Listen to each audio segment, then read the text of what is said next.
బాలకృష్ణ ఇప్పుడు డాకు మహారాజు రూపంలో భారీ మొత్తం పెట్టి రూపొందించిండ్రు. ఈ సినిమా సంక్రాంతి కానుక లెక్క విడుదలైతున్న సంగతి తెలిసిందే. ఇప్పటికే ఈ సినిమా మీద అంచనాలు ఏ స్థాయిలో ఉన్నవనేది ప్రత్యేకంగా చెప్పుకోవాల్సిన పనిలే. కనుక ఈ సినిమాకు ప్రమోషన్ల విషయంలో మాత్రం సౌండ్ వినబడతలేదని అభిమానులు కామెంట్లు పెడుతున్నారంట. మళ్ళీ ఈ విషయాన్ని ఆలోచించిన నిర్వాహకులు ప్రీ రిలీజ్ కార్యక్రమం ద్వారా ప్రమోషన్లు సృష్టించాలి అని చెప్పి గట్టిగా చేయాలి అనుకుంటున్న సమయంలో ఒక విషాదం చోటు చేసుకున్నది.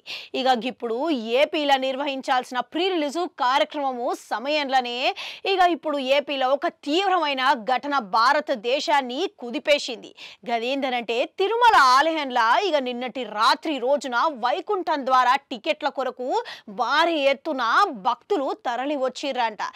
ఇది తెలుసుకున్న టీటీడీ నిర్వాహకులు తగిన ఏర్పాట్లు చేసినప్పటికీ తొక్కిసలాట ఘటనలా 6 భక్తులు మృతి చెందిర్రంట, ప్రాణాలు కోల్పోయారంట.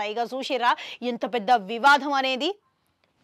ఇట్లా చూసుకుంటే మరో 10ల సంఖ్యల మంది గాయపడి మరి చాలా మంది ఆసుపత్రికి తరలించిర్రంట. అయితే ఇటువంటి పరిస్థితుల్లో వేడుకలు నిర్వహించడం అనేది సరికాదు అనే అభిప్రాయంతో చిత్ర యూనిట్ సభ్యులు ఈ ప్రీ రిలీజ్ కార్యక్రమాన్ని రద్దు చేయాలని నిర్ణయించుకున్నారంట.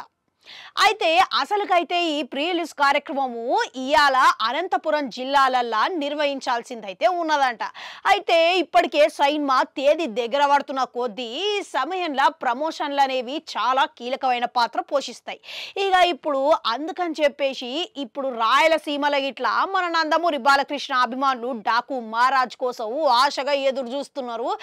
ప్రీ రిలీజ్ కార్యక్రమానికి ఇట్లా అల్లుడు నారా లోకేష్ ముఖ్య అతిథి లెక్క హాజరుగాని భారీ ఎత్తున ఏర్పాట్లు ఇట్లా జరిగిపోయినాయంట. కానీ గిస్వంటి పరిస్థితులు బాధాకరమైన స్థితి అయ్యేసరికి యావత్తు భారతదేశము కుదిపేసింది. అందుకే అని చెప్పేసి ఇట్లా చేయాలి అని చెప్పి రద్దు చేసుకున్నారంట.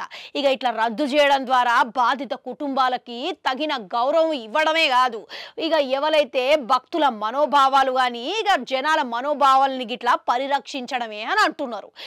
మరోపక్క సినిమాకు ఒకవేళ ఈ ప్రీ రిలీజ్ కార్యక్రమం రద్దు అయినప్పటికీ సోషల్ మీడియా ద్వారా అయినా కానీ ప్రమోషన్లు వేగవంతం చేయాలని నిర్వాహకులు గట్టిగా సన్నాహాలు జరుపుతున్నారంట. అయితే ప్రీ రిలీజ్ కార్యక్రమం రద్దు చేసినా కానీ సినిమా విడుదల తేదీ మటుకు ఎటువంటి మార్పులు ఉండవని ఇట్లా స్పష్టం చేసిరట. చూద్దాం మళ్ళా సంక్రాంతి బరిలా డాకు మహారాజు ఏ స్థాయిలో విజయం అందుకుంటున్నది. ఇప్పటికే మన బాలకృష్ణకు మాసు అభిమానుల దగ్గర ఆయన సినిమా అనంటే మాసు ప్రేక్షకులకు ప్రత్యేక ఆకర్షణ. మళ్ళా గా స్థాయిలో అభిమానులకు ఈ సినిమా చూపించేటట్టుగా విజయవంతంగా అవుతుందంటారా? కామెంట్లల్లా కామెంట్ పెట్టుర్రి. అట్లనే అడుగంటుంటే అది కూడా క్రీమ్ మళ్ళొస్తా.